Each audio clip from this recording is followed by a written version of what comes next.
নবী কামলিওয়ালা বলেছেন, মুমিন ব্যক্তিরা মারা যাবার পরে এদের চেহারাটা নূরান্বিত হয়ে যাবে এবং এদের চেহারার মধ্যে মুস্কি মুস্কি হাসি ফুটবে। কারণ বাজানো আখিরাতের প্রথম ঘাঁটিটাই হইল কবর। আখিরাতের প্রথম ঘাঁটি কি? ওই কবরের মধ্যে 3টা প্রশ্নের মাধ্যমে ইন্টারভিউ নেওয়া হয়। আমরা এটা জানাজার মাঠে শুনতে শুনতে অভ্যস্ত হয়ে গেছি। কবরের প্রশ্ন 3টা। এই 3টা প্রশ্নের মধ্যে একটা প্রশ্ন হবে আমার দয়াল নবীকে নিয়ে। বাজানো ওই মুমিন ব্যক্তিদেরকে কবরে রাখার পরে মৃত্যুর ফেরেশতা মালাকুল মউত আজরাইল জান কেড়ে নিবে। এরপরে যখন তাদেরকে কবরে পাঠানো হবে 40 কদম দূরে আসার সাথে সাথেই 2জন ফেরেশতাকে আল্লাহ কবরে পাঠাইয়া দেয়। এই 2জন ফেরেশতার নামও আমরা জানি। একজনের নাম হলো মুনকার আর একজনের নাম হলো নাকির। মুনকার নাকির ফেরেশতা হাজির হইয়া 3টা প্রশ্নের একটা প্রশ্ন করবে আমার নবীজিকে নিয়া, ওয়ামান হাজার রাজুল বুইসা ফিকুম, আমার নবীর সশরীরে কবরের মধ্যে হাজির করা হইব। অনেকে বলে আমার নবীর ছবি নাকি হাজির করা হইব। আপনারা বলেন নবীর ছবি হাজির করা হইব নাকি সশরীরে নবীরে হাজির করা হইব? বন্ধুরা আমার, বাবাজিরা, আমার নবীর ছবি আইনা হাজির করা হইব না। রওজা শরীফের সঙ্গে কবরের সুরঙ্গ করা হবে না। সশরীরে আমার নবীর কবরের মধ্যে হাজির করা হইব। এখন বলেন হুজুর দলিলটা কি? কারণ আমার নবীর উপাধি হলো রাহমাতাল লিল আলামিন। আলামের বহু বচন আলামিন। আলাম দ্বারা একটা জগৎরে বোঝানো হয়, আলামিন দ্বারা কুল কায়নাতকে বোঝানো হয়।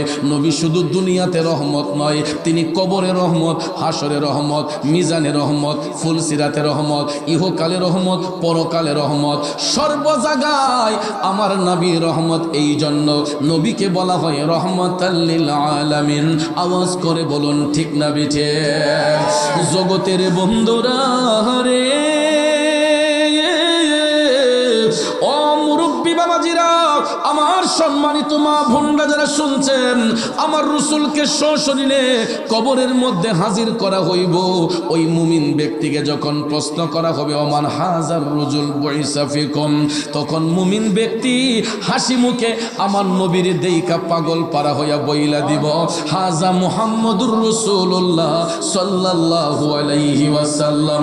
চিৎকার মেরে কি সুবহানাল্লাহ বলবেন না? কারণ নবী ছাড়া ওই কবরে নাই রে বান্ধব নাই, নবী ছাড়া ওই কবরে নাই রে বান্ধব নাই। হাসরেতে নবী ছাড়া নাই দরদি নাই, হাসরেতে নবী ছাড়া নাই দরদি নাই, নবী ছাড়া ওই কবরে নাই রে বান্ধব নাই। বান্দার জন্য রহমত আমার নবী মুহাম্মদ, দুজাহানে আর কি আছে মোদের সম্পদ। ঠিক না বেঠে? নবী ছাড়া কোনো মুক্তি নাই। এই জন্য যুবক ভাইয়ের আমার, আমি আজকেও দেখলাম মাহফিল চলতেছে, কত যুবক রাস্তার মোড়ে বইসা আড্ডা মারতেছে। যুবক রে, আজকে হয়তো নবীর বাগানটারে তুমি হেলা করতেছো যুবক, কিন্তু ওই বন্ধুর চোখের সামনে তুমি বন্ধু যখন চলে যাইবা, ওই বন্ধু কিন্তু তোমার কবরে আপন হবে না। কবরে যিনি আপন হবেন তিনি হলেন শাহে মদিনা। ঠিক না বিঠি? এই জন্য ইমামদারদের সবচেয়ে বড় সম্পদ হলো হুব্বে মোস্তফার প্রেম, ইশকে মোস্তফার প্রেম। এই জন্য মুমিন ব্যক্তিরা দুনিয়া লোভী ছিলেন না। তারা টাকা পয়সার চিন্তা করতেন না, অর্থকরী পাহাড়ের চিন্তা করতেন না, তারা সন্তানের জন্য বাড়ি গাড়ির চিন্তা করতেন না। কারণ কিসের জন্য করবেন, কার জন্য করবেন? এই মুহূর্তে আমি মুরাদ চৌধুরীও যদি মারা যায়, আমার সন্তানগুলো আমার কবরে গিয়ে আপন হবে না। কথা বলেন ঠিক না বিঠি? এ কণিকার নবীর প্রেমিকের মৃত্যু আমাদের অনিবার্য। খোদাই না করুক আমি মুরাদ চৌধুরী যদি এখন মারা যাই, আপনারা হয়তো আমার দুঃখে দরদি হইয়া চোখের পানি ছেড়ে কানবেন। যদিও কান্নাকাটি করেন, আমাকে কিন্তু এখন কত সুন্দর একটা সোফার মধ্যে আইনা বসাইলেন। যখন আমি মুরাদ চৌধুরীর ডেড বডি হইয়া যাব, আপনারা কিন্তু সঙ্গে সঙ্গে আমার কোমরের নিচ থেকে সোফাটা সরাইয়া ফেলবেন, আমার গায়ের চাদরটা সরাইয়া যদি কিছু সময়ের জন্য আপনার বাসায় নেন, আপনার বেডরুমে যেই সুন্দর একটা বিছানায় আমাকে নিয়ে বসিয়েছিলেন, ওই বিছানাটার মধ্যে আর আমাকে বসানো হবে না। আপনার ঘরের বারান্দার মধ্যে পাক্কার উপরে একটা চাটি বিছাইয়া, ও না হয় 3 টুকরা কলা গাছের উপর আমার নিতর দেহটারে শোয়া পাতলা একটা চাদর দিয়া ঢাইকা রাখবেন। হবিগঞ্জে টেলিফোন দিবেন, মুরাদ চৌধুরীর লাশটা ইসা রিসিভ করেন। আমার স্বজনরা হাউমাউ করে কান্দা আসবে লাশটাকে নেওয়ার জন্য। এরা যখন আমাকে হবিগঞ্জে নিয়ে যাবে, আমি যে এত সুন্দর করে ঘর বানাইলাম, প্রত্যেকটা রুমে রুমে খাট সাজাইলাম, রুমটাকে ডেকোরেশন করলাম, আমার অর্জিত সম্পদ দিয়া আমি বিল্ডিং বানাইলাম, ব্যাংকে টাকা রাখলাম, জায়গা সম্পদ করলাম, কিন্তু এত কিছু করার পরেও আমার স্বজনরা যখন আমার লাশটা আমার বাড়িতে নিবে, কবরে পাঠানোর আগ পর্যন্ত আমার ঘরের বারান্দায় অথবা ড্রয়িং রুমের ফ্লোরে আমারে কাফন পরানোর আগ পর্যন্ত পাক্কার উপরে শোয়া রাখা হবে। দেহের মধ্যে যতক্ষণ প্রাণ থাকে বাজান, আমরা চেয়ারম্যান সাহেব, মেম্বার সাহেব, এমপি সাহেব, মন্ত্রী সাহেব, মুফতি সাহেব, মুহাদ্দিস সাহেব, কিন্তু যখন দেহ থেকে প্রাণটা বের হইয়া যায়, আমার আপনার নাম হইয়া যায় কি? জোরে বলেন নাম কি? আজকে কণিকারার একজন শিল্পপতি মারা গেলে তার নাম লাশ, কণিকারার একজন দিন মজুর মারা গেলে তার নাম লাশ। ঠিক না বেঠি? শিল্পপতি মারা গেলেও তাকে লাশ বলবে। রাস্তার ভিখারি যদি মুসলমান হইয়া মৃত্যুবরণ করে, সেটাও লাশ। তখন আর অমুক সাপ তমুক সাপ না। এ বন্ধু, আজকে দেখবেন টাকা পয়সা নিয়ে কত মানুষ অহংকার করে, সম্পদের অহংকার করে, বড়াই করে, কিন্তু বাজান আজকে যদি আমি মারা যাই, আমাকে কণিকারার গুরুস্থানের মধ্যে যেই কবরের মধ্যে শোয়াইবে, রাস্তার একটা ভিখারি যদি মারা যায়, তারে কোন জায়গায় শোয়াইবে? একই কবরের মধ্যে। আপনারা বলুন তো, শিল্পপতি মারা যাইল, তাই বলে কি ওই শিল্পপতির কবরে কোনো জাজিম দেওয়া হবে? লেপ দেওয়া হবে? বালিশ দেওয়া হবে? পাটি নাই রে, বালিশ নাই রে, নাই বাতি, পাটি নাই রে, বালিশ নাই রে, নাই বাতি, অন্ধকার কো বরে হবি বসতি। ঠিক কিনা বলেন বন্ধু? আমি যদি মারা যাই, আমার লাশটাও আমার বাসার ড্রয়িং রুমের মধ্যে কিছু সময়ের জন্য রাখা হবে। সবাই বলবে লাশটা তাড়াতাড়ি দাফন করার ব্যবস্থা করা হোক। অথচ দেখেন জামাই যখন শ্বশুর বাড়ি যায়, শালাশালীরা শ্বশুর শাশুড়ি কত যত্ন করে। অনেক সময় একটা দিন রাখার জন্য দুলাভাইয়ের ব্যাগটা লুকায় রাখে, দুলাভাই আরেকদিন বেড়াইয়া যান। বাগনা যদি মামার বাড়ি যায়, মামা মামি মিলিয়া ব্যাগটা লুকায় রাখে, কয় বাগনা আরেকটা দিন থাইকা যান। খালার বাড়ি বোনফুত যদি যায়, দেখবেন কত আদর কইরা কই বাবা আরেকটা দিন থাইকা যাস না ফুত, ও বোনফুত আরেকটা দিন থাইকা যা। বন্ধুর বাড়ি বন্ধু গেলে ব্যাগটা লুকায়া রাখে, বন্ধু আরেকটা দিন বেড়াইয়া যা। অথচ দেখেন যারে নিয়ে সংসার করলাম, যেই সন্তানগুলারে না খায়া খাওয়াইলাম পড়াইলাম, ওই সন্তানগুলো আমি মারা যাবার পরে বলবে আব্বার লাশ বেশি রাখা যাবে না, তাড়াতাড়ি দাফন করার ব্যবস্থা করা হোক। এই জন্য কবি বলেছেন, মনরে মরণ কথা কর স্মরণ, স্ত্রী পুত্র কেউ নয় আপন, ধনরত্ন সবিয় কারণ মনরে।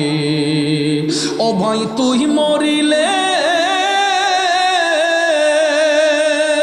তুই মরিলে সঙ্গে সাথী হইবে না একজন সেগেম কইরে পাগল মন একবার ভাবলে না রে তোর হইব রে মরণ ও মনুরে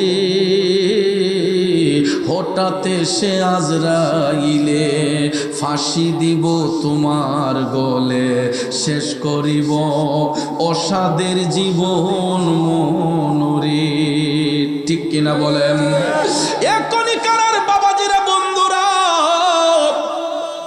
মৃত্যুর কোনো গ্যারান্টি নাই অনেক বাবা স্বপ্ন দেখে গো আমার সন্তানে আমারে কাফন দাফন করব কিন্তু আব্বা আপনার এই ধারণাটা একেবারে ভুল সন্তানের কাঁধেই শুধু পিতার লাশ বহন করা হয় না অনেক সময় পিতার কাঁধেও সন্তানের লাশ বহন করতে হয় অনেক সময় পিতার কাঁধেও সন্তানের লাশ বহন করতে হয় আমি প্রায় মাহফিলে গেলে অনেক সময় দেখি মোনাজাতের আগে কত মুরব্বী বাবার আইসা আমার শিয়রে দাঁড়াই এক চোখের পানি চাইরা কান্দে আমি জিজ্ঞেস করি বাবা কান্দেন কেন গো কই হুজুর আমার সন্তানদারে নিজের হাতে কবরে শোয়াইছি এই জন্য বলি শুধু সন্তানের কাঁধে পিতার লাশ হয় না পিতার কাঁধেও সন্তানের লাশ বহন করতে হয় এই জন্য কবি বলেছেন মনরে হঠাৎ এসে আজরাইলে ফাঁসি দিব তোমার গলে শেষ করিব অসাদের জীবন মনরে ও ভাই দম থাকিতে আল্লাহ নবীর নাম করো স্মরণ সেগেম কইরে পাগল মন একবার ভাবলে না রে তোর হইব রে মরণ এখনই কারার বাবাজিরা বন্ধুরা এখনো সময় আছে মরণের কথা চিন্তা করো আমার রসুল বলেছেন যেই ব্যক্তি দৈনিক অন্তত 40 বার মরণের কথা স্মরণ রাখে এই কথাটুকু যদি মনে রাখে যে আমি দুনিয়াতে থাকবো না রসুল বলেছেন যদি অন্তত 40 বার মরণের কথা স্মরণ রাখে ওই ব্যক্তি কোনোদিন ঈমান হারা হইয়া মরবে না আমার নবীর কথা সত্য না মিথ্যা রসুল কেন এই কথা বললেন কারণ দৈনিক যার মধ্যে অন্তত 40 বার মরণের কথা স্মরণ থাকবে ওই ব্যক্তির জবান দেয়া সমাজের কোনো মানুষ ব্যতীত হবে না ওই ব্যক্তির দ্বারা সমাজে কোনো ঘৃণার কাজ হবে না ওই ব্যক্তির দ্বারা সমাজে কোনো ব্যভিচারী হবে না কারণ যার অন্তরে মরণের চিন্তা থাকে যে দুনিয়াটা তো চিরস্থায়ী নয় আমি তো যেই কোনো মুহূর্তে দুনিয়া ছেড়ে যেতে পারে আর ওই চিন্তাটা যার মধ্যে থাকবে রসুল বলেছেন অন্তত 40 বার যদি মরণের কথা স্মরণ থাকে ওই ব্যক্তি ঈমান হারা হয়ে মারা যাবে না এ বন্ধুরা আমার বাবাজিরা ঈমানের সহিত যখন মরণ হয়ে যাবে কবরে যাইয়া আমার নবী যখন দেখবে নবীর পরিচয় যখন দিয়ে দিবে তখন ভাইয়েরা আমার মুনকার নাকির ফেরেশতা চলে যাবে আমার রসুল বলেন আল্লাহ রাব্বুল আলামিন তখন আরেক দল রহমতের ফেরেশতা কবরের মধ্যে পাঠায় ওই ফেরেশতাদের কাজ হলো এরা কবরগুলো প্রশস্ত করে আমার নবী বলেছেন দুনিয়ার মানুষগুলো যদিও 3.5 হাত কবরের মধ্যে মুমিন ব্যক্তির শোয় আসে কিন্তু 40 কদম দূরে আসার সাথে সাথে মুনকার নাকিরের সওয়ালের জবাব যখন শেষ হয়ে যায় নবী যখন চিনে ফেলবে তখন মুনকার নাকির ফেরেশতা চলে যাবে তখন রসুল বলেছেন আরেক দল রহমতের ফেরেশতা পাঠাইয়া আমার আল্লাহ ওই মুমিন ব্যক্তিদের কবরগুলাকে আর 3.5 হাত রাখে না 70 গজ প্রসারিত কইরা এক একটা মুমিনের কবরকে এক একটা নূরের মহল বানাইয়া দেওয়া হয় বাবাজিরা আমার বন্ধুরা আমার এক একটা মুমিনের কবর এক একটা নূরের মহল হয়ে যাবে এই জন্য মুমিনদের কবরে আযাব হয় না মুমিনদের কবরে সাপ আসবে না মুমিনদের কবরে গুরজে মারা হবে না আমাদের দেশে কিছু কিছু মোল্লা মুন্সি আমাদের কাইসা ভয় লাগাইয়া কয় কবরের আযাব কেমনে সইব কবরে সাপে কামড়াইব কিন্তু ভাঙ্গা কয় না যে কার কবরে সাপে কামড়াইব এ বন্ধু আমার বাবাজিরা মুমিন ব্যক্তি ব্যক্তিদের কবরটা নূরের মহল হয়ে যাবে, মাটি পর্যন্ত ওই দেহ খায় না। পৃথিবীর ইতিহাসে এমন বহু ঘটনা আছে বাজান, আপনারা দেখবেন মারা যাবার পরে 10 বছর 20 বছর 50 বছর পার হয়ে গেছে, কবরের মাটিগুলা সরানোর পরে দেখা যায় যেমনের দেহ তেমনিতেই আছে। কারণ আমার নবী বলেছেন মুমিন ব্যক্তিদেরকে কবরস্থ করলে এদের দেহ মাটি পর্যন্ত গ্রাস করে না, বরঞ্চ তাদের কবরটা নূরের মহল হয়ে যায়। গুরজে মারা হবে, আযাব হবে ওই সমস্ত ব্যক্তিগুলার কবরে যারা দুনিয়ার মধ্যে চিটারি বাটফারি করেছে, মানুষের হক নষ্ট করেছে, ঈমান নষ্ট করেছে, বেঈমানি করেছে, ধোঁকাবাজি করেছে। ওই লোকগুলা যখন মৃত্যুর বিছানায় শুইবে, আমার নবী কামলিওয়ালা বলছেন এদের সামনে আজরাইল আলাইহিস সালাম একটা ভয়ঙ্কর রূপ ধারণ করে আসবে। নাউজুবিল্লাহ।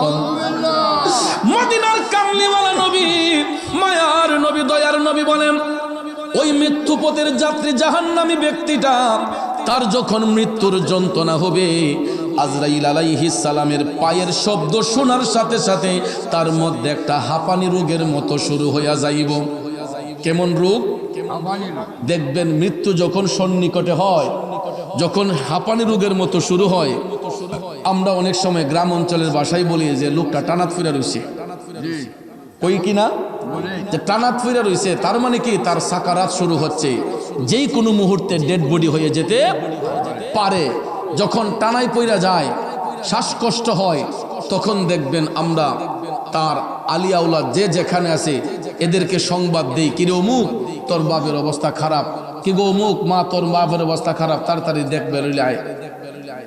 খবর পাইয়া দেখবেন সন্তানগুলা দৌড়াইয়া বাবার বাড়ি চলে আসে। কথা কোন ঠিক না?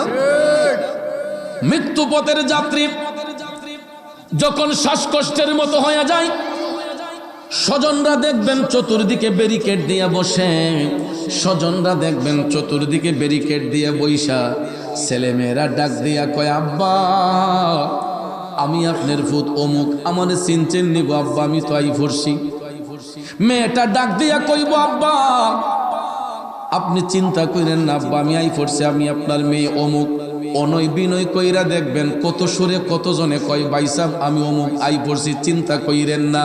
আমার রসুল বলেছেন ওই মুহূর্তে যতই অনয় বিনয় করে আমরা বলি না কেন, ওই মৃত্যু পথের যাত্রী কে তার স্ত্রী, কে তার সন্তান, কে তার স্বজন আর চিনে না। ওই মুহূর্তে আর কাউকে চিনে না।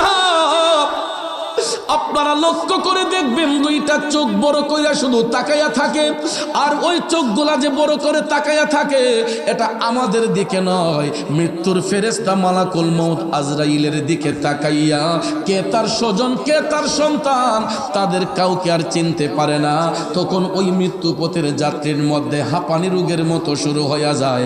আমার নবী কামলিওয়ালা বলেছেন তখন মৃত্যুর ফেরেশতা ভয়ঙ্কর রূপ ধারণ কইরা পায়ের বৃদ্ধাঙ্গুল থেকে টিপতে টিপতে টিপতে নিচটাকে অচেতন কইরা, টিপতে টিপতে টিপতে নিচটাকে অচেতন কইরা বুকের মধ্যে আইনা এমন ভয়ঙ্কর একটা টিপ মারে রে।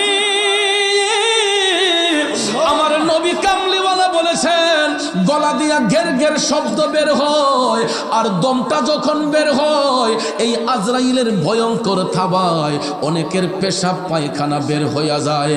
আমার কথা যদি বিশ্বাস না হয়, ইন্তেকালের পরে যারা মৃত ব্যক্তি তাদেরকে জিজ্ঞেস করে দেখবেন, কিছু কিছু মানুষ মারা যাবার পরে এদেরকে লাশ যখন দৌত করা হয় এদের পায়খানার রাস্তায় ময়লা পাওয়া যায়, লুঙ্গির মধ্যে পেশাবের দুর্গন্ধ পাওয়া যায়। বন্ধু, কারণ এদের সামনে আজরাইল ভয়ঙ্কর একটা রূপ নিয়ে আসে, আর আজরাইলের ভয়ঙ্কর রূপটা দেখার সাথে সাথে এরা চোখটা বন্ধ করার টাইম পর্যন্ত পায় না। অনেক মানুষ দেখবেন মারা যাবার পরও চোখটা খোলা থাকে, আবার চেহারাটা দেখবেন বিদ্রুপের মতো হয়ে যায়। এটা আমার আপনার মুখের কথা না, আমার রসুল বলেছেন জাহান্নামী ব্যক্তিগুলো ইন্তিকালের পরে এদের চেহারাটা বিদ্রুপের মতো হয়ে যাবে, এদের লাশ দেখতে ভয় ভয় লাগবে। ঠিক না বেটি? কিছু কিছু মানুষ মারা যাবার পরে লাশ দেখলে ভয় লাগে, তখন দেখবেন রাস্তাঘাটে হাইটা আমরা বলি যেমন জ্বালায় গেছো এমন কষ্টে মরণ রইছে। মানুষের মুখ কে আটকে এখন যা না, এরকম সাক্ষী অনেকে দেয় না, যে যেমন জ্বালায় গেছে এমন কষ্টে আল্লাহ নিচ হয়ে। যদি আমরা মুখে মুখে বলি এটা আমার আপনার কথা না, আমার নবী কামলিওয়ালা বলেছেন জাহান্নামী ব্যক্তিগুলা মারা যাবার পরে এদের চেহারাটা বিদ্রুপের মতো হয়ে যাবে। কেন জানেননি? এইগুলা স্টুডেন্ট ভালো না, স্টুডেন্ট ছাত্র গাদা। কেন? এরা তাহাজ্জুদের নামাজ পড়ে নাই, ওয়াক্তের নামাজ পড়ে নাই, এরা আল্লাহর জিকির করে নাই, এরা নবীর দুরূদ শরীফ পড়ে নাই, এরা মানুষের হক নষ্ট করেছে, এরা মানুষের সঙ্গে প্রতারণা করেছে। আছে না নাই? আমি চ্যালেঞ্জ করে বলতে পারবো, এখনো জমির বাগানে যারা আসছেন, আজকেও আমাদের অনেকের এশারের নামাজটা কাজা হইছে। মিছা কইছি? এখানে যারা আসছেন বাজান, আমাদের অনেকেরই মাগরিবের নামাজ কাজা হয়েছে, আসরের নামাজ কাজা হয়েছে, জোহরের নামাজ কাজা হয়েছে, ফজরের নামাজ কাজা হয়েছে। একদিন নয়, দুই দিন নয়, দিনের পর দিন, রাতের পর রাত, মাসের পর মাসও চলে যায়, আমরা কিন্তু ওয়াক্তের নামাজ পড়ি না। তাহাজ্জুদ পড়ব দূরের কথা, ওয়াক্তের নামাজগুলাই ভালো করে পড়ি না। তাইলে একটু চিন্তা করেন, হাসরের ময়দানে আমার নবীর কোর্টে কি জবাব দিবেন? আমার নবীর কোর্টে কি জবাব দিবেন? এ কনিকারার মুসল্লি ভাইয়েরা, আমার রাসূল বলেছেন হাসরের ময়দানে আল্লাহ যখন বান্দার বিচার করবে, সর্বপ্রথম বান্দার কাছ থেকে তার নামাজের হিসাব চাইবে। কিসের হিসাব? হাসরের ময়দানে আমার আল্লাহ সবার আগে বান্দার কাছ থেকে নামাজের হিসাবটা চাইবো। দুনিয়াতে এত সুন্দর সুন্দর মসজিদ বানাইয়া লাভ হবে কি যদি মসজিদে মুসল্লি ভরপুর না হয়? ঠিক না বিটি?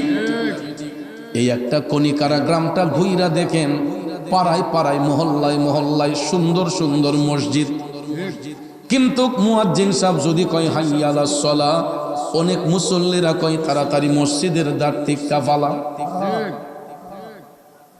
বড় কষ্ট লাগে, দুঃখ লাগে। এই মাসের প্রথম দিকে আমি কুমিল্লা বরুড়া উপজেলায় একটা মাহফিলে গেলাম। হঠাৎ করে স্টেজে ইমাম সাহেব হুজুর যাওয়ার আগে আমারে কয়, হুজুর, ও পিসা হুজুর। আমি কই কিও? হুজুর একটু নামাজের কথা কইেন। কেরে হুজুর অত কষ্ট? কয় হুজুর ফজরের টাইমে দুই একজনের টাইম নাই না জামাত ফরন লাগে, দুই একজনের টাইম নাই না জামাত ফরন লাগে, অথচ পুরাটা মহল্লা মুসলমান, কোনো হিন্দু নাই। কথা কোন? এর চাইতে কষ্ট আর কিছু হইতে পারে? আমরা পৃথিবীর শ্রেষ্ঠ জাতি মুসলমান। ভাইয়েরা আমার, বন্ধুরা আমার, আমি দেখেছি অনেক সময় আমাদের চাইতে আমরা পৃথিবীর শ্রেষ্ঠ জাতি, তারপরে অনেক সময় আমি দেখেছি হিন্দু ভাইদের নীতি আদর্শ কত সুন্দর। আমি গত বছর মাগরিবের আজান হচ্ছে আমার হবিগঞ্জ শহরের সৌদাগর মসজিদ অপোজিটে ফার্মেসি, মসজিদের অপোজিটে ফার্মেসি, মুদক ফার্মেসি, আমার হবিগঞ্জ শহরের নামকরা ফার্মেসি। আমি ভাবলাম ওষুধটা কিনা আমি মসজিদে ঢুকে নামাজটা পড়বো মাগরিবের টাইমে। আমি তার এত পছন্দের মানুষ, ভালোবাসার মানুষ, এরপরও হিন্দু দোকানদার ভাই আমার কাছে ওষুধটা বেচছে না। দাদা আমি আগে পূজাটা দিয়া লই। কি দিয়া লই? বলতেছে দাদা আমি আগে পূজা দিয়ে লই, আপনাকে নামাজটা ফিরান। চিন্তা করে দেখছেন বিষয়টা? আমরা মুসলমান ব্যবসায়ী কি কইলে যে নামাজ কুদুর পরে পড়ামনে, আগে মাল দিবে চালাই। কথা কোন ঠিক না বেঠিক? আগে সদাই বিক্রি করি, কিন্তু দেখেন ওই বিধর্মী হিন্দু ভাই আমার কাছে ওষুধ বিক্রি করে নাই। কই হুজুর আমি আগে পূজার ঘরে পূজা দিতে হবে, আমি এখন দোকানের মধ্যে ধূপধুনা দেব, পূজার ঘরে পূজা দেব, এরপরে ওষুধ বিক্রি করব, আপনি নামাজটা পড়ে আসেন। আমার নিজের কাছে নিজের লজ্জায় পড়ে গেছি। আমি মাথাটা নিচু করে বলছি ঠিক আছে দাদা, ঠিক আছে। আমি একটু তাড়াহুড়া ছিল, ভাবলাম ওষুধটা নিয়ে নামাজ পড়ি। আমারে দিছে না, কয় না আপনি নামাজটা পড়ে আইসা ওষুধটা নিয়ে যান, আমি পূজা দিয়ে লই। অথচ আমরা মুসলমান যদি হইতাম, মুসলমান ব্যবসায়ী হইলে বলতাম নামাজ একক তো কাজা হোক, দুই ওয়াক্ত কাজা হোক আগে সদাই বিক্রি করে। ভাইয়ার আমার, আপনারা বলেন তো বরকত দেওয়ার মালিককে, বরকত কাইরা নেওয়ার মালিককে? তুমি রাখো কি বা মারো এই দয়া করো, থাকিতে যেন তোমায় না ভুলি। তুমি রাখো কি বা মারো এই দয়া করো, থাকিতে যেন তোমায় না ভুলি। বন্ধুরা আমার, বাবাজিরা আমার, সুখে দুঃখে উভয় অবস্থায় আল্লাহর প্রশংসা করতে হবে। এই জন্য আমি যেই কথাটা বলেছিলাম, জাহান্নামী ব্যক্তিদের চেহারাটা কুৎসিত হয়ে যাবে, বিশ্রী হয়ে যাবে। কারণ এরা ওয়াক্তের নামাজ পড়ে নাই, তাহাজ্জুদ পড়ে নাই, এরা আল্লাহর জিকির করে নাই, এরা মানুষের মনে কষ্ট দিয়েছে, বেবিচারি করেছে। এই জন্য আখিরাতের প্রথম ঘাটির মধ্যেই এরা আটকা পড়ে গেছে। অর্থাৎ আমার নবী বলেছেন আখিরাতের প্রথম ঘাটি কবর। এই কবরের ঘাটে যদি কেউ আটকা পড়ে যায়, অন্য কোনো ঘাট তার পক্ষে পার হওয়া সম্ভব হবে না। আর কবরের ঘাটে যদি কেউ সহজে পার হয়ে যায়, তার জন্য প্রত্যেকটা ঘাট পার হওয়া সহজ হয়ে যাবে। সুবহানাল্লাহ। আমার বাবাজিরা, বন্ধুরা, গভীর মনোযোগ, মনোযোগ। আমার রাসূল বলেছেন কবর দেশ এমন একটা দেশ, ওইখানে নকল কইরা পাশ করার কোনো সুযোগ নাই। এই জায়গার মধ্যে নকল কইরা পাশ করার কোনো সুযোগ নাই। তিনটা প্রশ্নের মাধ্যমে ইন্টারভিউ হবে। একটা প্রশ্ন হবে আমার নবীজিকে নিয়া, ওয়ামান হাজার রজুল বুইসা ফিকুম। এই কথা বলার সঙ্গে সঙ্গে জাহান্নামীরা বলবে লা আদরি। অথচ আমার নবী কবরে হাজির। নবী দেখার পরেও ওই জাহান্নামী ব্যক্তিগুলো আমার নবী চিনবে না, বলবে লা আদরি, লা আদরি, আমি জানি না, আমি জানি না। এই কথা বলার পরে মুনকার নাকির ফেরেশতা চলে যায়। আমার রাসূল বলেন আল্লাহ তাআলা আরেক দল আযাবের ফেরেশতা কবরের মধ্যে পাঠায়। ওই ফেরেশতারা আইসা ওই জাহান্নামী ব্যক্তির কবরটাকে চাপাইতে শুরু করে। কি করতে শুরু করে? চাপাইতে শুরু করে। চাপাইয়া আপনারা দেখবেন প্লাসের মাঝখানে যদি তার রাখা হয়, আর এটা যদি দুই পাশে ছিপ দেন, এটা কি আস্থা থাকবো নাকি কাইটা যাব? আমার বাবাজিরা, দয়াল নবী, মায়ার নবী বলেছেন জাহান্নামী ব্যক্তিগুলাকে কবরে রাখার পরে আযাবের ফেরেশতা আল্লাহ পাঠাইবেন। মুনকার নাকির ফেরেশতা চলে যাবার পরে আযাবের ফেরেশতা পাঠাইয়া এদের কবরের দুই পাশের মাটিগুলারে চাপাইতে শুরু করা হবে। চাপাইতে চাপাইতে চাপাইতে আমার রাসূল বলেছেন ওই জাহান্নামী ব্যক্তিগুলার বডির মধ্যে দুই পাশের মাটি এমন ভাবে চাপ দিব রে, এদের ডান পাজরের হাড়গুলা বাম পাজরে যাবে, বাম পাজরের হাড়গুলা ডান পাজরে যাবে। মুরগের হাড্ডিতে কামড় দিলে যেই রকম মরমর করে ভেঙ্গে যায়, জাহান্নামী লোকগুলাকে কবরে রাখার পরে দুই পাশের মাটির চাপে এদের দেহের হাড়গুলা মরমর করে ভেঙ্গে যাবে। চিল্লাইয়া বলেন নাউজুবিল্লাহ। এই জন্য কবি লিখেছেন কবরের আযাব কত কঠিন, সহিতে আমি পারিব না। মৃত্যু যন্ত্রণা কত কঠিন, সহিতে আমি পারিব না। ওগো দয়াময় হে রহিম, ওগো দয়াময় হে রহিম, চাই শুধু তোমার করুণা। কবরের আযাব কত কঠিন, সইতে আমি পারিব না। মৃত্যু যন্ত্রণা কত কঠিন, সইতে আমি পারিব না। ঠিক কিনা বলে?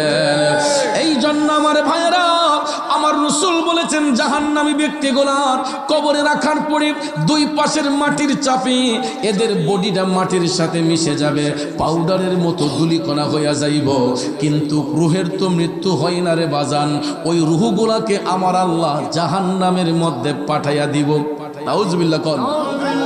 আর মুমিন ব্যক্তিদের রুহগুলাকে আমার আল্লাহ জান্নাতের মধ্যে পাঠায়। আর জান্নাত এটা এমন একটা জায়গা, এই জায়গাটার নাম হচ্ছে ইল্লিন।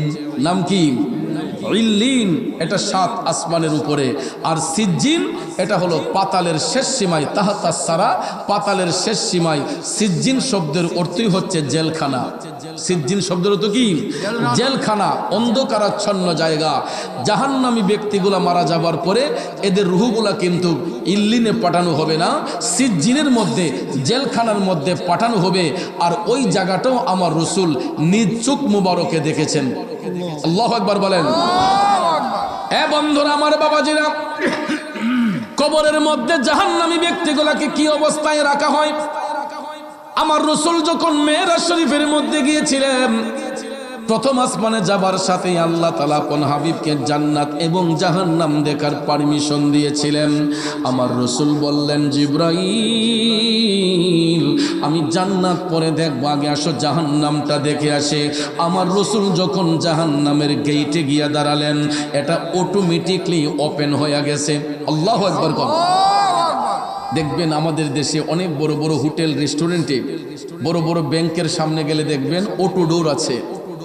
আপনি যাইলেই দেখবেন আপনার শরীরের বাতাস লাগছে, দরজা খুলে গেছে, আবার চলে গেছেন, এটা ক্লোজ হয়ে গেছে, আবার আসছেন, ওপেনলি দরজা খোলা হয়ে যায়। এটা বলা হয় ওপেন ডোর। কথা কোন ঠিক না বেঠিক?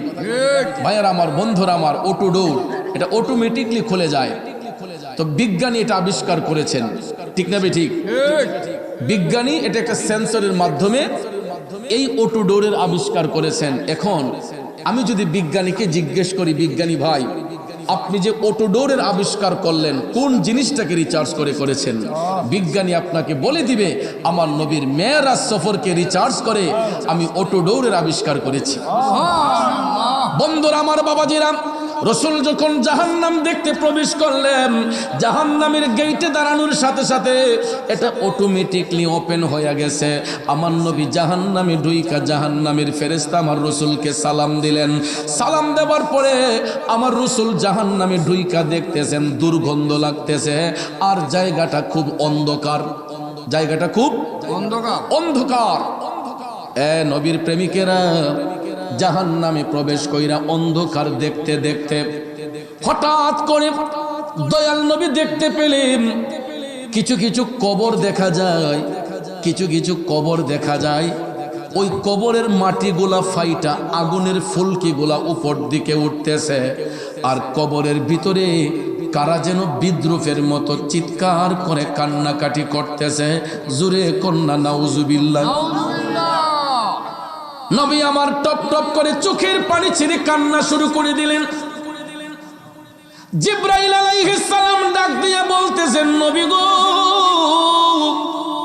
ওগো মায়ার নবীজি, এই যে কবরগুলা দেখতেছেন নবী গো, এইগুলা আপনার উম্মতের মধ্যে একদল লোক। নবী গো, এই লোকগুলা দুনিয়ার জমিনে এদের মা বাবার উপর হাত উঠাইতো, এদের জবান দিয়া এদের মা বাবারে কষ্ট দিত। আছে না নাই? এ যুবক, মনোযোগ, মনোযোগ। এই সমাজের কত যুবক আছো রে, তোমরা তো মরণের কথা চিন্তা করো না। যুবক, কথায় কথায় বাবারে ধমক মারো, কথায় কথায় মারে ধমক মারো। আমার নবী জাহান্নামের মধ্যে প্রবেশ করে দেখলেন ওই লোকগুলার কবর, যেই লোকগুলা দুনিয়াতে তাদের জবান দিয়া মা বাবারে কষ্ট দেয়, যারা মা বাবার উপর হাত উঠায়, এই কোলাঙ্গার সন্তানগুলাকে আমার আল্লাহ জাহান্নামের আগুনে কবরের ভিতরে জ্বালাচ্ছেন। জিবরাইল আলাইহিস সালাম বলতেছে, নবী গো, ওই জাহান্নামী সন্তানগুলারে কবরে যে আগুন দিয়ে আল্লাহ জ্বালায়, এই আগুনের তাপ যদি দুনিয়ার জমিনে, নবী গো, এই জাহান্নামের কবরের আগুনের তাপ যদি দুনিয়ার জমিনে একটা সুইয়ের নালা দিয়া দেওয়া হয়। কিসের নালা? সুইয়ের নালা। সুইয়ের নালা দিয়া কি কলা গাছ ঢুকান যাইব? কি ঢুকে? জোরে বলেন, কি ঢুকে? এটা কি বেশি মোটা না, একদম চিকন? এই রিল সুতাগুলা আমরা সুইয়ের নালা দিয়া ঢুকাই। কথা কোন ঠিক না বেঠিক? জিবরাইল বলতেছেন, নবী গো, ওই জাহান্নামী সন্তানগুলার যেই আগুন দিয়ে জাহান্নামে জ্বালানো হয়, এই জাহান্নামের আগুনের তাপটা যদি দুনিয়ার জমিনে একটা সুইয়ের নালা দিয়া বের করা হয়, তাইলে এই আগুনের তাপে গোটা পৃথিবীর মানুষের চেহারাটা জ্বলসে অন্ধকার হয়ে যাবে। জোরে কন্যা নাউজুবিল্লাহ। এই জন্য কবি বলেছেন, মা বিনে বান্ধব নাই রে, মা বিনে বান্ধব নাই রে, এই যে সোনার দুনিয়ায়। ভেবে দেখো কি করছো এই মায়ের লাগিয়া, ভেবে দেখো কি করছো এই মায়ের লাগিয়া। মা বিনে বান্ধব নাই রে, মা বিনে বান্ধব নাই রে, এই যে সোনার দুনিয়ায়। ভেবে দেখো কি করছো এই মায়ের লাগিয়া, ভেবে দেখো কি করছো এই মায়ের লাগিয়া। এ যুবক বন্ধুরা, আমার বাবাজিরা, আমার রাসূল জাহান্নামের মধ্যে এই দৃশ্য দেখার পরে জিবরাইল আলাইহিস সালাম ডাক দিয়া কয়, নবী গো, শুধু তাই নয়, ওই সন্তানগুলা যেই চিৎকার করতেছে কবরের ভিতরে, এই শব্দটা যদি দুনিয়ার জমিনে বের করা হয়, ইয়া রাসূলুল্লাহ, নবী গো, এই শব্দটা যদি দুনিয়ার জমিনে প্রকাশ করা হইতো, তাইলে গোটা পৃথিবীর মানুষ এই কান্নার শব্দ শুনতে পাইতো। জোরে কি নাউজুবিল্লাহ বলবেন না? অথচ দেখেন, আমি মুরাদ চৌধুরী মাইক দিয়ে আওয়াজ করতেছি, এই মাইকের আওয়াজটা আমি যদি খালি গলায় বলি, পিছন থেকে আমার ভাইরা শুনবে না। যত চিল্লা চিল্লি কইরাই বলি, বড় জোর পিছনের মানুষগুলা শুনলো আস্তে শুনবে। মাইক দিয়া যদি বলি, হয়তো কয়েক কিলোমিটার দূরে শোনা যাবে। কিন্তু জিবরাইল ফেরেশতা আমার নবীকে মেসেজ দিলেন, ইয়া রাসূলুল্লাহ, নবী গো, আপনার এই জাহান্নামী উম্মত গুলাকে কবরের মধ্যে যে আগুন দিয়ে জ্বালানো হয়, আর এরা যেই কান্নার আওয়াজ দিচ্ছে, ওই কান্নার শব্দটা যদি দুনিয়ার মধ্যে প্রকাশ করা হয় গো নবী, গোটা পৃথিবীর মানুষ এদের বিকট কান্নার শব্দ শুনতে পাইবে। জোরে জোরে কন্যা নাউজুবিল্লাহ। এই জন্য আমার যুবক বন্ধুরা, তোমাদেরকে অনুরোধ করে বলবো রে, কোনোদিন মার মনে কষ্ট দেওয়া যাবে না, কোনোদিন বাবার মনে কষ্ট দেওয়া যাবে না। কারণ বর্ষা শীতে মায়ের কোলে মূত্র ত্যাগ করিলে ধৌত করে দিতেন মায়ে কুসুম গরম জলে। ঠিক না বেটি? যেই সন্তানগুলা মারে কষ্ট দেও, বাবারে কষ্ট দেও, একটা বার তোমরা শৈশবের কথা চিন্তা করো। যখন আমরা মায়ের কোলে শিশু ছিলাম, আমরা মায়ের কোলে প্রস্রাব করেছি, পায়খানা করেছি, করছেন নিও? ওখানে না মিয়া নেফি বাইরিছে, পেন্টি বাইরিছে, বাচ্চারে নেফি লাগাই রাখে, পেন্টি লাগাই রাখে, যাতে পেশাবের সিটাটা বিছানায় না পড়ে। এরপরেও আপনি দেখেন, এই যে নেফি পেন্টি যে লাগাই দেয়, ঈদের ভিতরে তো বাচ্চা পেশাব পায়খানা করে নিও, তো বাচ্চাটারে পরিষ্কার করন লাগে না? একদিন নয়, 2 দিন নয়, ওই বাচ্চাটাকে পরিপূর্ণ মোটা তাজা করার আগ পর্যন্ত বাচ্চা নিজে যতক্ষণ পানি খরচ করতে না পারে, প্রায় 2-3 বছর মা একটানা বাচ্চার পেশাব পায়খানা পরিষ্কার করে। কথা বলেন ঠিক না বেটি? এই যে মাঘ মাসে শীতের মধ্যে আমরা কত সন্তানগুলা মায়ের কোলে প্রস্রাব করি, পায়খানা করি, কই মা তো একটা বার নাকের মধ্যে পারফিউম লাগায় না, রুমের ভিতরে কোনো পারফিউম ব্যবহার করে না। 2 হাত দিয়া মা আমাদের মতো সন্তানদের পেশাব পায়খানা পরিষ্কার করে রে। কিন্তু বড় হইয়া যখন ওই সন্তান কথায় কথায় মারে, জারি মারে, কথায় কথায় বাবারে জারি মারে, আমার আল্লাহর আরশটা তখন থরথর কইরা কাইপা উঠে। আল্লাহু আকবার। এই জন্য তোমরা কোনোদিনও মা বাবার মনেতে কষ্ট দিও না, তোমরা কোনোদিনও মা বাবার দিলেতে আঘাত দিও না। বাইরে পৃথিবীতে মায়ের মতো আপন কেউ হবে না, তোমরা কোনোদিনও মা বাবার দিলেতে আঘাত দিও না।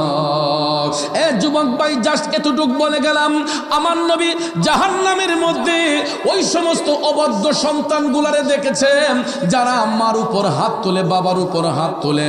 আপনারা একটু লক্ষ্য করে দেখবেন, সন্তান যখন রোজগারি হয়, অনেক সময় বাবা যখন বার্ধক্যের বয়সে চলে আসে, ছেলের কাছে যদি কিছু টাকা চায়, আমি পারতাম না, আসেনি, বাবারে টাকা দেয় না, কামাতে নাই, আমি থাকলে না দিতাম। অথচ তার কাছে টাকা আছে, এরপরও বাবার খরচের টাকার প্রয়োজন হয়েছে। যেই বাবা তিল তিল করে একটা সংসারকে সুন্দর করেছে, আস্তে আস্তে সংসারের পিছনে খাটতে খাটতে ওই বাবা বার্ধক্যের বয়সে চলে আসে। কথা কোন ঠিক না ঠিক? যখন বাবার রেস্টের সময় হয়, আরামের সময় হয়, ওই মুহূর্তে সন্তানগুলা অনেকেই বাবা মারে কষ্ট দেয়। কথা কোন আছে না?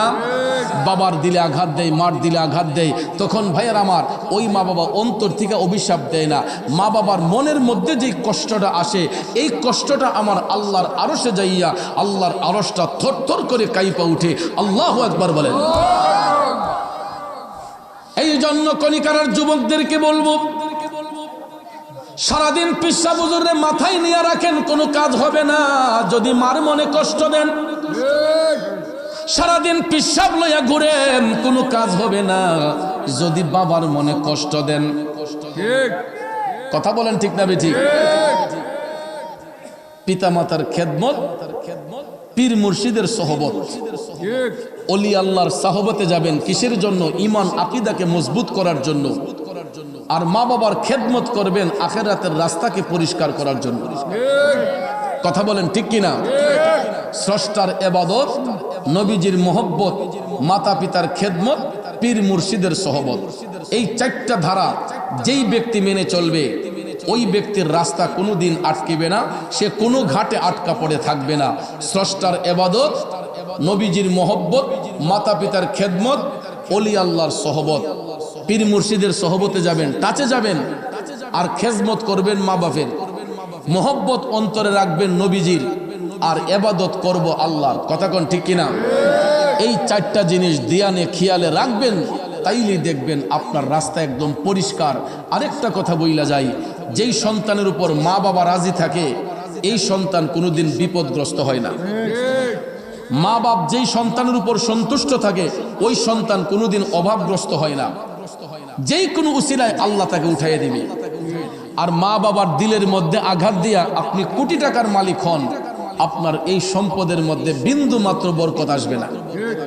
আপনি মানসিক শান্তি পাবেন না, টাকার সুখ পাইবেন কিন্তু মনের সুখ পাবেন না। মনের সুখ তখনই হবে যখন আপনার পরিবার সুন্দর হবে, আপনার মা বাবার বাধ্য হইয়া মাতা পিতার খেদমত করবেন, তখন গিয়া এই পরিবার সুন্দর হয়। কথা কোন ঠিক কিনা? কারণ ছেলে এখন পয়সাওয়ালা, বাড়ি যে তার ৩-৪ তলা, সব তলাতে ঘর আছে, মায়ের নাই রে ঘর, বিয়ের পরে বউ আপন, মা এখন পর।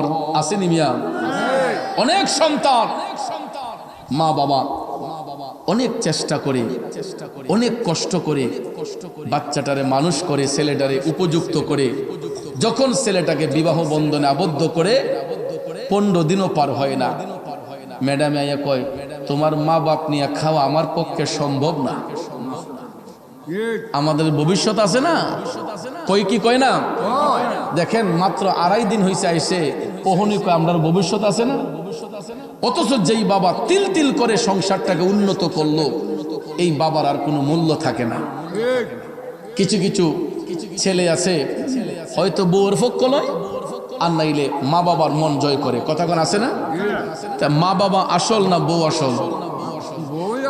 ভাইয়ের আমার, বন্ধুরা আমার, স্ত্রী মারা গেলে আরেকটা স্ত্রী পাওয়া যায়, ভাই একটা হারিয়ে গেলে আরেকটা ভাইকে ভাই ডাকা যায়, বোন যদি একটা চলে যায় আরেকটা বোনকে বোন ডাকা যায়।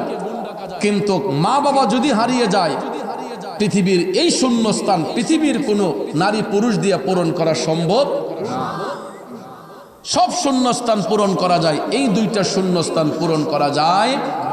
এই জন্য আমি বিনয় করে বলবো, যুবক, যদি মুমিন হতে চাও, মুত্তাকি হতে চান, তাহলে মাতা পিতার খেদমত করেন, আল্লাহর জিকির করেন, তাহাজ্জুদের নামাজ পড়েন, ওয়াক্তের নামাজ পড়েন, নবীর দুরূদ শরীফ পড়েন, তাইলে দেখবেন আমাদের মরণটা সুন্দর হবে, আমরা হাসি মুখে দুনিয়া থেকে যাব।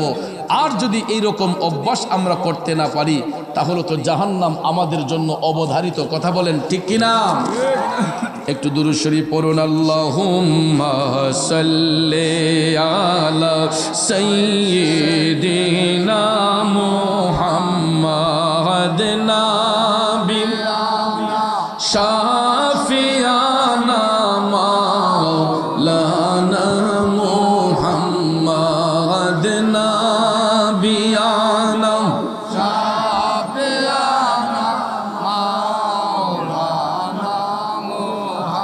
যে আলোচনাটার মধ্যে ছিলাম, আমার নবী জাহান্নামের মধ্যে প্রবেশ করে।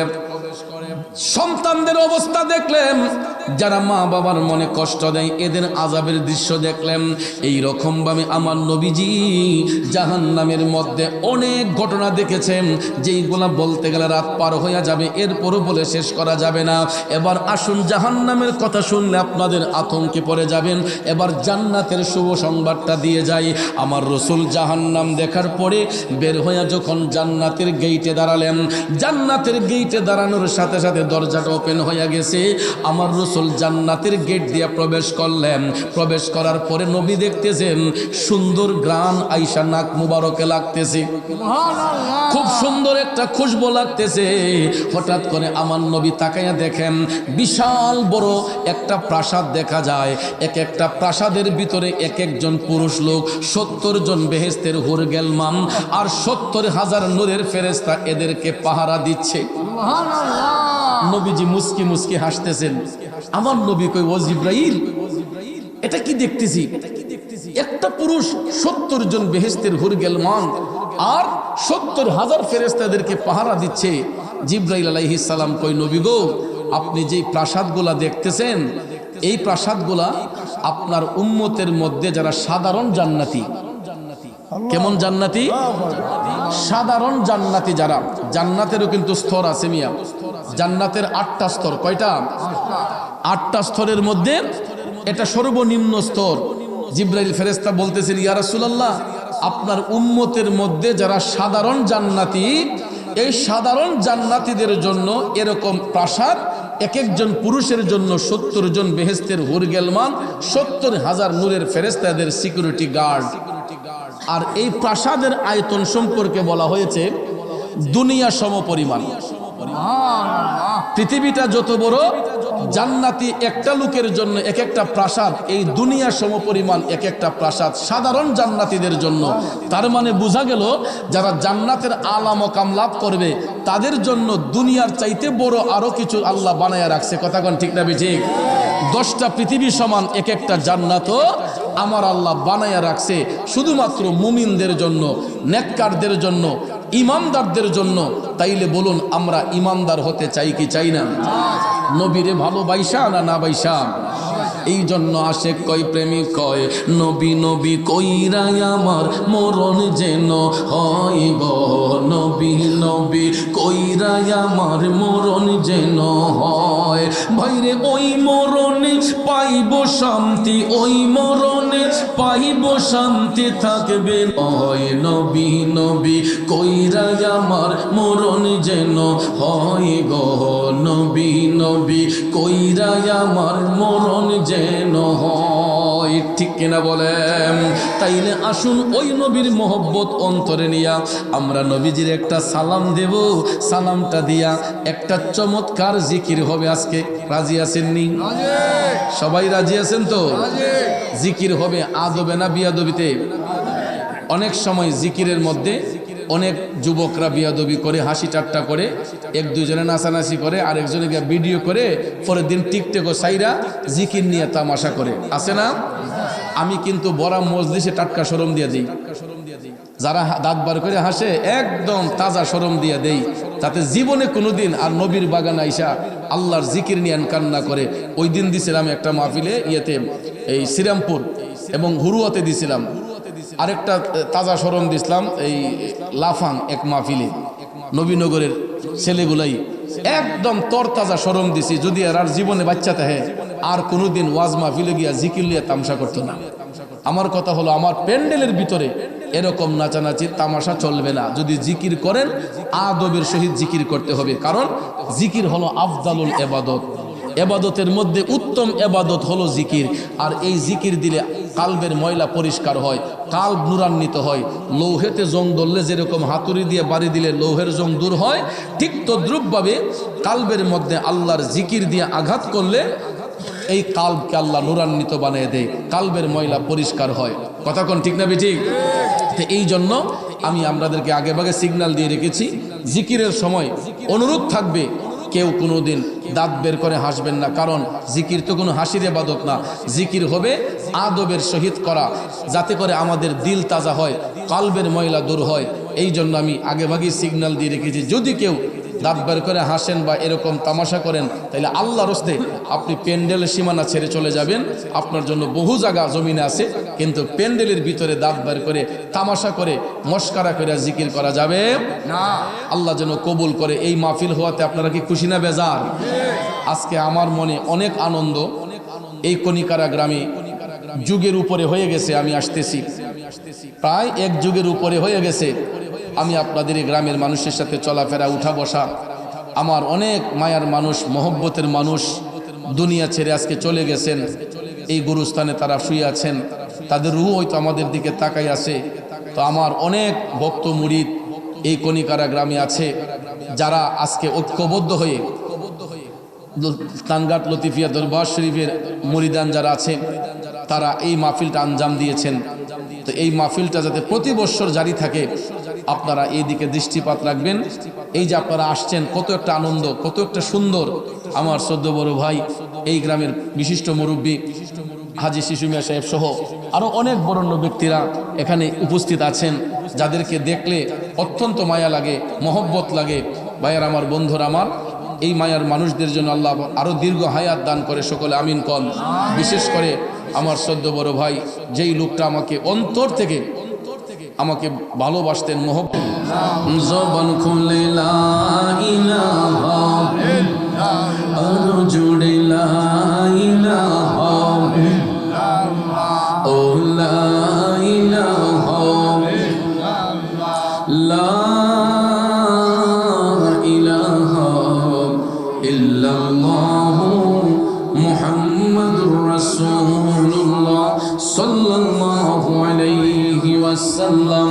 সবাই একসাথে এক আওয়াজে আপন আপন কালবের দিকে মুতাওয়াজ্জি হইয়া দরুদ মাখা কণ্ঠে আমার সাথে জিকির করুন ইসমে যাও আল্লাহ আল্লাহ আল্লাহ আল্লাহ আল্লাহ আল্লাহ আল্লাহ আল্লাহ আল্লাহ আল্লাহ আল্লাহ আল্লাহ আল্লাহ আল্লাহ।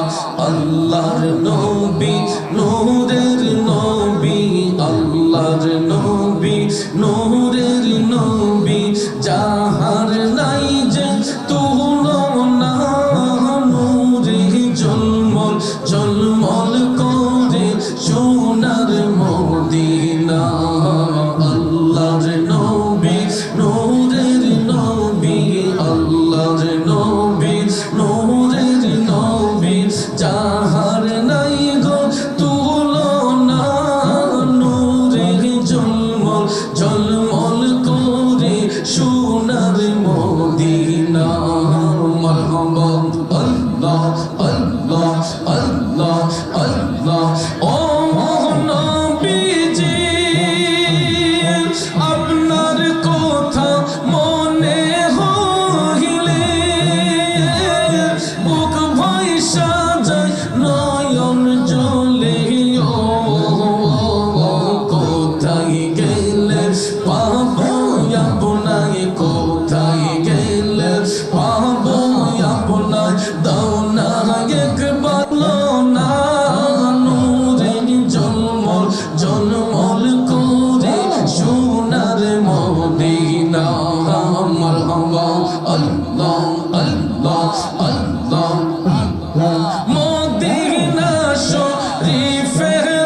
আল্লাহর নবী নূরের নবী আল্লাহর নবী নূরের নবী যাহার নাই গো তুলনা নূরের জন্ম জলমল করে সোনার মদিনা মাশাআল্লাহ আল্লাহ আল্লাহ আল্লাহ আল্লাহ আই মুহাম্মদ কামলি ওয়ালা আই রে আমার বুকে আই আই মুহাম্মদ কামলি ওয়ালা আই রে আমার বুকে আই ডাকেছে তোর পাগলেরা দয়া রে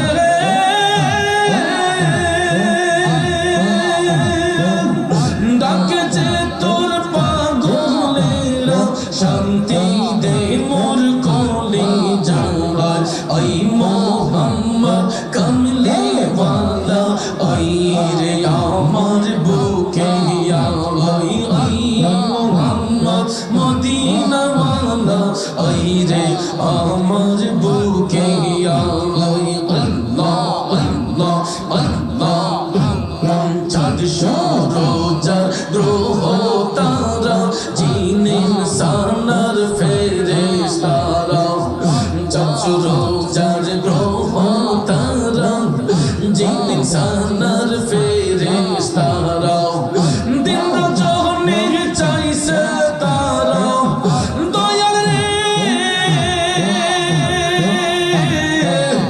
ও দয়াল রে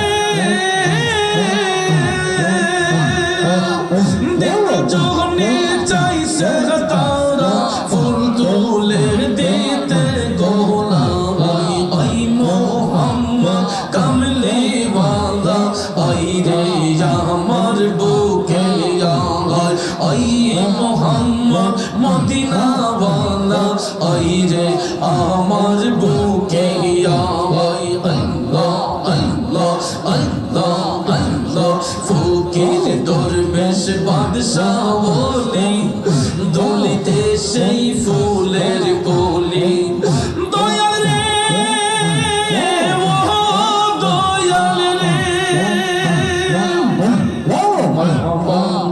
ফকির দরবেশ বাদশাহ বলি দলিতে সেই ফুলের কলি কাঁদে লইয়া ভিক্ষার ঝুলি বাস করে গাছের তলায় আই মোহাম্মদ কামলি ওয়ালা আই রে আমার বুকে আই আই মোহাম্মদ কামলি ওয়ালা আই রে আমার বুকে আই মাশাআল্লাহ মারহাবা নবী বিনে আপন কে গো না আই গো মুমিন ভাই নবী বিনে দরদি কেউ নাই আমার নবী বিনে আপন কে গো না আই গো মুমিন ভাই নবী বিনে বান্ধব কে গো নাই মারহাবা আল্লাহকে করিতে খুশি নবীর প্রেমে হও দাসী আল কোরআনে ঘোষণা দেতা আই গো মুমিন ভাই নবী বিনে দরদি কেউ নাই মাশাআল্লাহ মা বাবা আত্মীয় স্বজন স্ত্রী আর কন্যা গো সবার চাইতে নবীজি আপন নবীজি ওগো নবীজি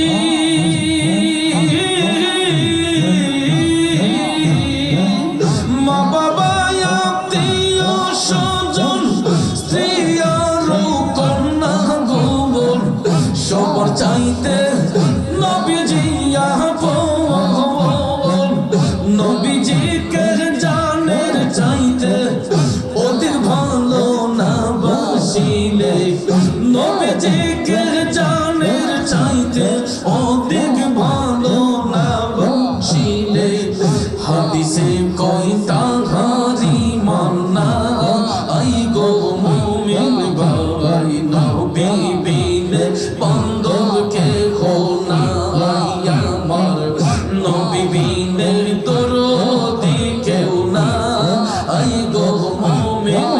ভাই নবী বিনে দরদি কেউ নাই মাশাআল্লাহ মারহাবা বনের জগরে শির চতুর ধরে মেঘমালা ছায়া দিত ভাই নবীজি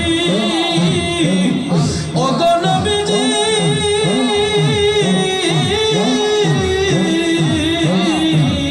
মাশাআল্লাহ মারহাবা বনের জগরে শির চতুর ধরে মেঘমালা ছায়া দিত ভাই ওই সকল মুজাজা দেখিয়া মাহালি মারা চরণ তলে সইপা দিতেন আই গো মুমিন ভাই নবী বিনে দরদি কেউ নাই আমার নবী বিনে বান্ধব কেহ না আই গো মুমিন ভাই নবী বিনে বান্ধব কেহ না মাশাআল্লাহ মারহাবা মুর্শিদ নামে এত মধু মুর্শিদ নামে এত মধু খাইলে মধু ফুরাই না আমার মন হইয়াছে দেওয়ানা মারহাবা মুর্শিদ নামে এত মধু মুর্শিদ নামে এত মধু খাইলে মধু ফুরাই না আমার মন হইয়াছে দেওয়ানা মাশাআল্লাহ মারহাবা মুর্শিদ নামে এত যে মধু আমারে কইরাছে জাদু নিদান কালে মুর্শিদ বিনে নিদান কালে মুর্শিদ বিনে অন্য কিছু চাহি না আমার মন হইয়াছে দিওয়ানা মাশাআল্লাহ মুর্শিদ নামে এত মধু মুর্শিদ নামে এত মধু খাইলে মধু ফুরাই না আমার মন হইয়াছে দিওয়ানা মারহাবা মাশাআল্লাহ আমি বললে তুমি দেখা যাইও ও প্রাণের মুর্শিদ গো আমি বললে তুমি দেখা যাইও গোলাপের জল না সিটাইয়া রে তোমার গোলাপের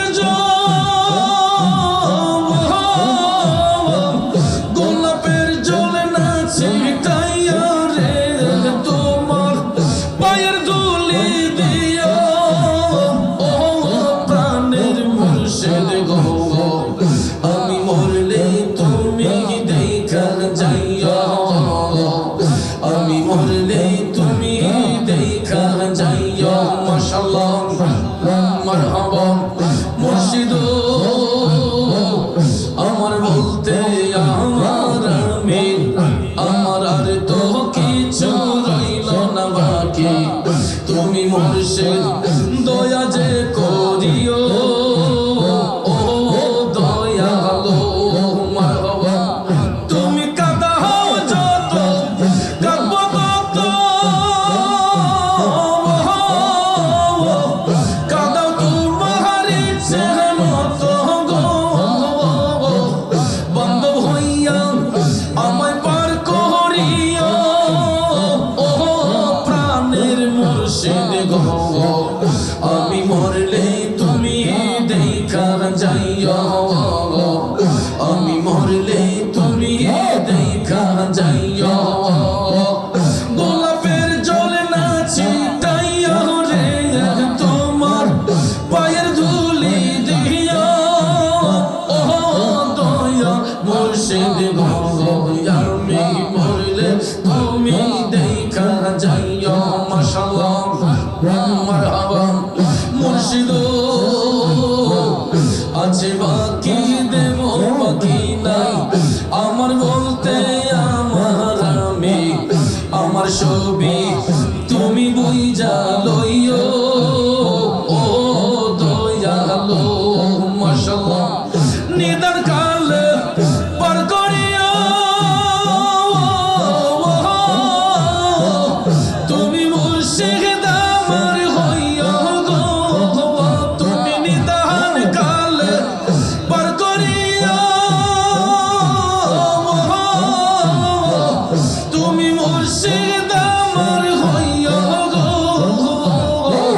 হাসি মুখে আমায় কোলে লইও ও দয়াল মুর্শিদ গো আমি মরলে তুমি দেখা যাইও আমি মরলে তুমি দেখা যাইও মারহাবা আমি মরলে তুমি দেখা যাইও ও প্রাণের মুর্শিদ গো আমি মরলে তুমি দেখা যাইও মাশাআল্লাহ মারহাবা মারহাবা মারহাবা মারহাবা মারহাবা মারহাবা মারহাবা মারহাবা মারহাবা ডাকলে নি চড়াইব পরাণ তোমায় না দে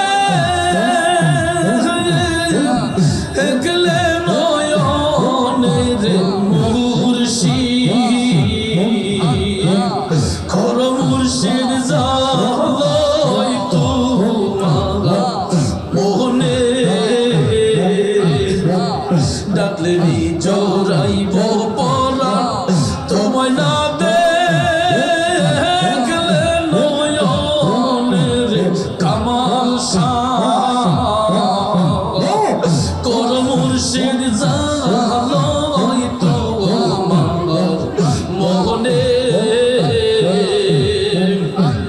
মাশাআল্লাহ তুমি হইলা অন্তর্যামী ওরে দয়া আমি হইলাম ফানায়া তুমি হইলা অন্তর্যামী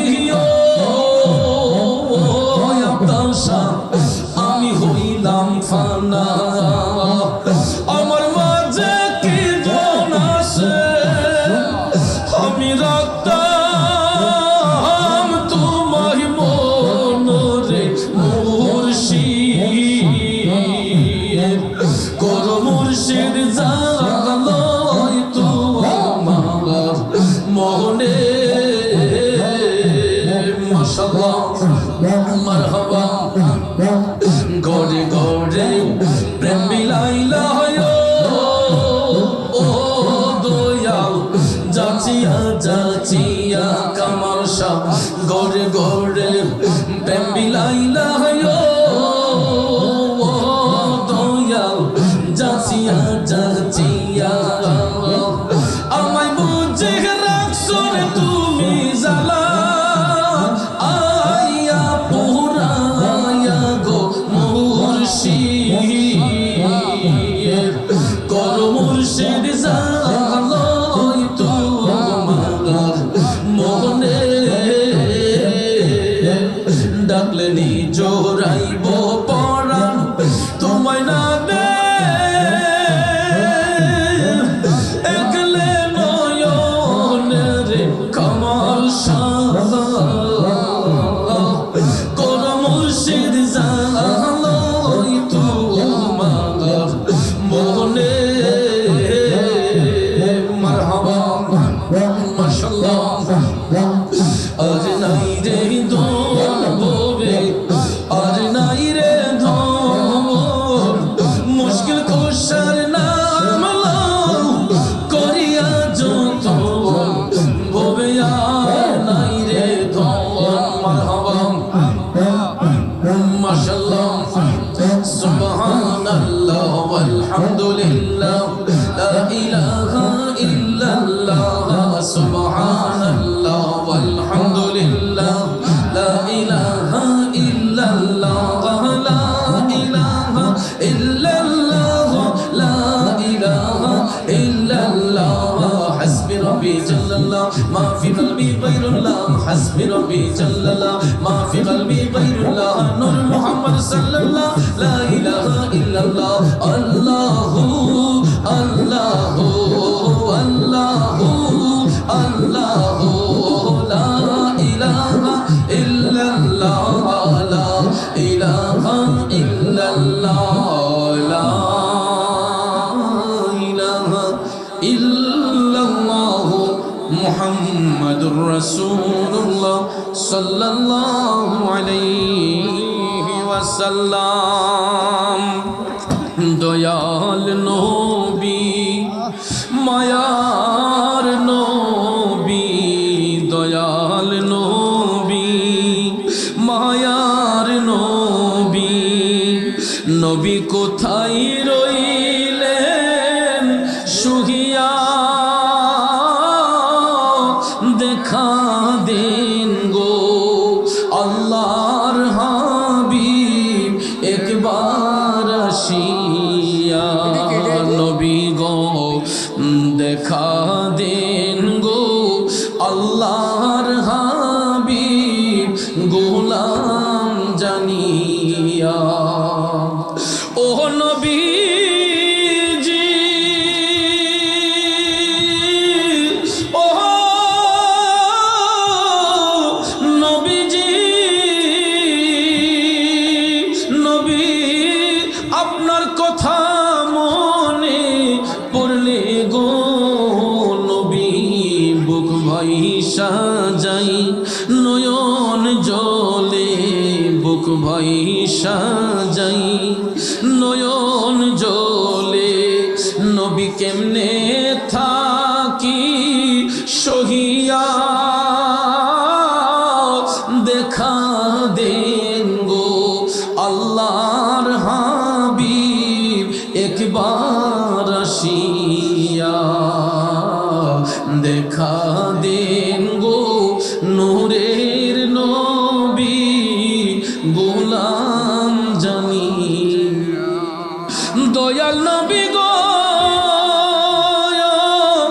ও নবী গো নবী, তায়েফের ময়দানে নবী গো নিঠুর কাফেরেরা পাথর মারিল গায়ে, বেঈমানেরা পাথর মারিল গায়ে। নবী কেমনে থাকেন সহিয়া, দেখা দেন গো আল্লাহর হাবিব গোলাম জানিয়া। সবাই বলি মারহাবা।